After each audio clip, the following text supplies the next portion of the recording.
చెప్పేస్తాను అన్ని పాయింట్స్. పాత్రికేయ మిత్రులందరికీ నా హృదయపూర్వక నమస్కారం. మంగళగిరి నియోజకవర్గం చాలా ముఖ్యమైన నియోజకవర్గం. ఎందుకంటే మన ప్రత్యర్థి తెలుగుదేశం పార్టీ నుంచి పోటీ చేస్తున్నది స్వయాన మాజీ ముఖ్యమంత్రి చంద్రబాబు నాయుడు గారి కుమారుడు లోకేష్. కాబట్టి గతంలో ఈ యొక్క నియోజకవర్గంలో మన ప్రజలందరూ కూడా లోకేష్ని ఓడించడం జరిగింది. వైఎస్ఆర్ కాంగ్రెస్ పార్టీ అభ్యర్థిని గెలిపించడం జరిగింది. అదే రకంగా భవిష్యత్తులో కూడా మనం వైఎస్ఆర్ కాంగ్రెస్ పార్టీ మన అభ్యర్థిని గెలిపించుకోవాల్సినటువంటి బాధ్యత మన అందరి మీద కూడా ఉంటుంది. దీంట్లో భాగంగా నేను ఒక 3-4 ప్రశ్నలు నేను సంధించదలుచుకున్నా. మొట్టమొదటిది, మీకు స్థానికుడిగా మీ యొక్క శాసనసభ్యుడు మీకు కావాలనా, లేకుంటే హైదరాబాద్లో నివసించేటటువంటి వ్యక్తి మీకు శాసనసభ్యుడిగా మీరు ఎన్నుకోదలుచుకున్నారా అన్నటువంటిది మొదటి ప్రశ్న. రెండవ ప్రశ్న, ఎవరైనా కూడా తనని తాను ఎవరైనా కూడా మళ్ళీ నీకు మళ్ళీ రెడ్డొచ్చి మొదలెత్తుకోవాలా? ఈ యొక్క నియోజకవర్గంలో 24 గంటలు 365 రోజులు ఈ నియోజకవర్గంలో నివసించేటటువంటి వ్యక్తి మీకు శాసనసభ్యుడు కావాలన్నా, హైదరాబాద్లో నివసించేటటువంటి వ్యక్తి మీకు శాసనసభ్యుడు కావాలన్నా అన్నటువంటి విషయాన్ని ఈ యొక్క నియోజకవర్గ ప్రజలు నిర్ణయించుకోవాలి.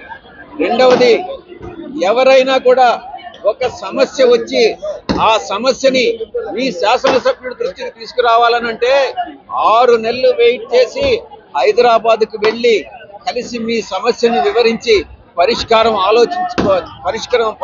కోరుకోవాలన్నా, లేకుంటే ఇక్కడే ఉన్నటువంటి మీ యొక్క శాసనసభ్యుడు మీకు కావాలన్నా అన్నటువంటి విషయాన్ని మీరు నిర్ణయించుకోవాల్సి ఉంటుంది.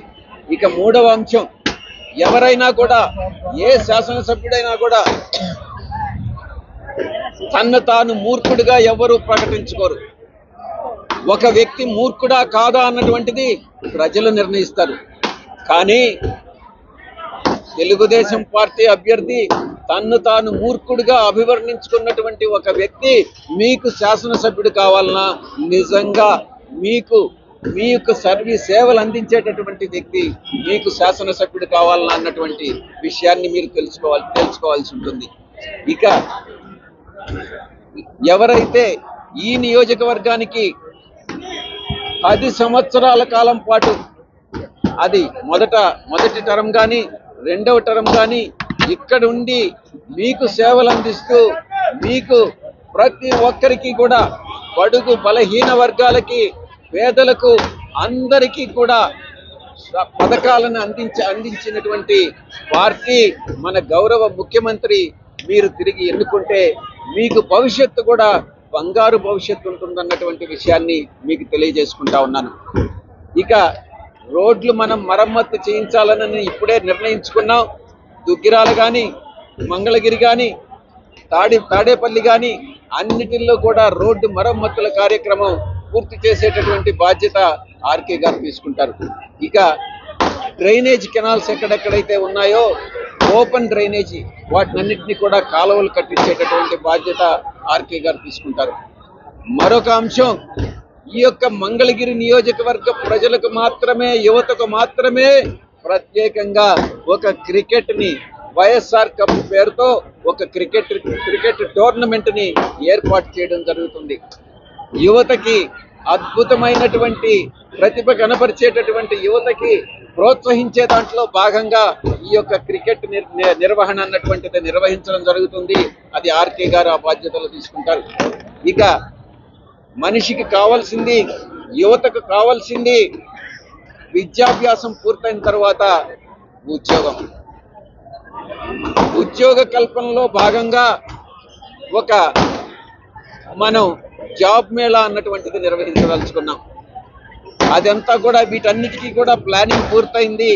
ఇప్పుడు ఆర్కే గారు ఈ యొక్క మళ్ళీ తిరిగి 2 నెలల తర్వాత రావడం, ఆయన మళ్ళీ తిరిగి పగ్గాలు చేపట్టడం నిజంగా చాలా సంతోషకరమైనటువంటి విషయం.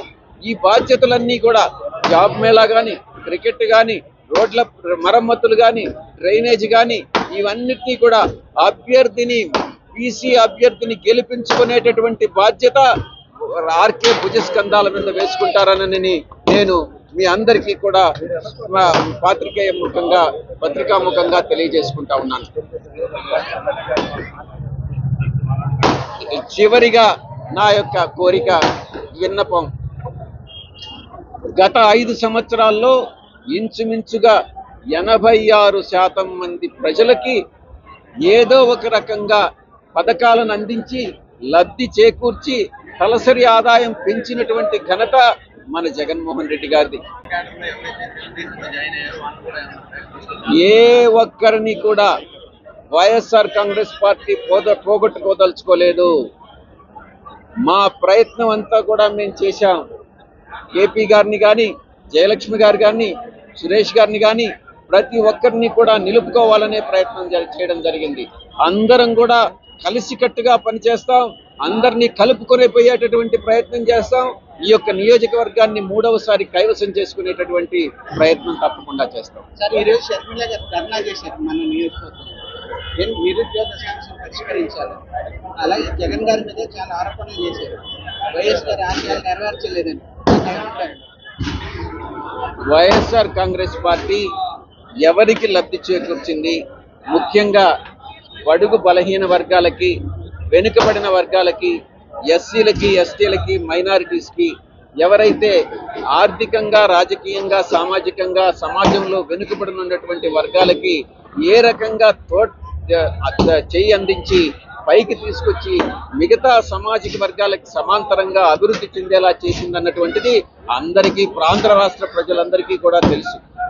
కాబట్టి దాని గురించి ప్రత్యేకంగా ప్రస్తావించాల్సినటువంటి అవసరం లేదు. ప్రజలందరూ కూడా గమనిస్తూనే ఉన్నారు.